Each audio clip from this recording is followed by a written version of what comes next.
Don't give in to the lies. Don't give in to the fear. Hold on to the truth and to hope. Even if you have to get out your phone, record that message. I will not give in to the lies. I will not give in to the fear. Post it on your social media so people can hear from you too. I'll have more to say about my plans in the coming days, but until then, I want to thank all of you for tuning in. It has been an honor to be welcomed into your home for all these years.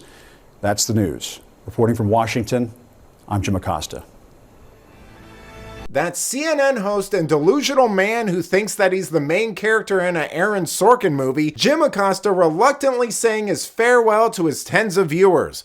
Welcome to Nerk News, I'm Nerkish, and it looks like the post-election layoffs have begun at CNN, or as the self-aggrandizing Jim Acosta will put it, voluntary departures. That's right, it looks like CNN's male Karen will soon be relegated to crying on social media for attention, just like Don Lemon. The only problem for him is that he has no victim status to lean on, and he's somehow less likable than a guy who got his ear pierced on national television. Just wanted to end today's show by thanking all of the wonderful people who work behind the scenes at this network. You may have seen some reports about me and the show, and after giving all of this some careful consideration and weighing an alternative time slot CNN offered me, I've decided to move on. I am grateful to CNN for the nearly 18 years I've spent here doing the news. People often ask me if the highlight of my career at CNN was at the White House covering Donald Trump. Actually, no.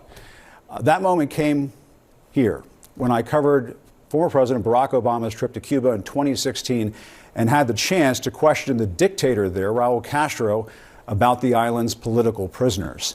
As the son of a Cuban refugee, I took home this lesson.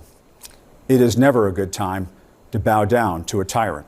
Well, at least he ended his career doing what he loved, spinning the news and lying to the American people while attempting to portray himself as a hero. Now, the truth of the matter is CNN is laying off hundreds of people as it tries to compete with new media and moved Acosta to the graveyard shift, likely knowing full well that his ego wouldn't tolerate it and he would storm off, saving them the trouble of officially firing him. A point President Trump hilariously acknowledged in a recent post on social media, saying, quote, "Wow, really good news. Jim Acosta, one of the worst and most dishonest reporters in journalistic history, a major sleazebag, has been relegated by CNN fake news to the midnight hour, Death Valley, because of extraordinary bad ratings and no talent.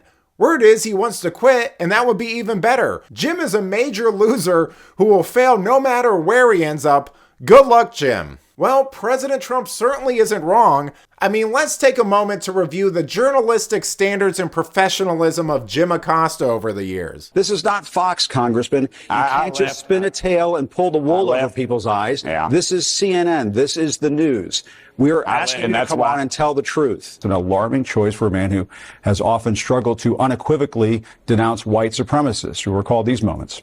But you also had people that were very fine people on both sides. Those words have power. They have meaning. And when Donald Trump speaks, the world listens. Neo-Nazis and white supremacists certainly listen. So why can't he denounce them? Why can't he reject their support? And you had people, and I'm not talking about the neo-Nazis and the white nationalists, because they should be condemned totally. What's your response to Donald Trump saying she should be fired, that Liz Cheney should be fired upon? He keeps speaking in these very extreme terms about the potential dangers to the country if he doesn't win in November. He's used words like bloodbath. You know, I will give Acosta credit for one thing. Unlike many of his colleagues, he does appear able to control his emotions and not make ridiculous faces during interviews. Now, if only he were able to not be a politically biased hack who lies all the time for money, he might have a career to salvage. But unfortunately for him, that's not the case, and I don't see a path forward for an aging, sour-faced, pathological liar. I mean, we just voted one of those out of the White House. But let me know what you think. Of all the hacks at CNN, where would you rank Acosta in terms of unlikability?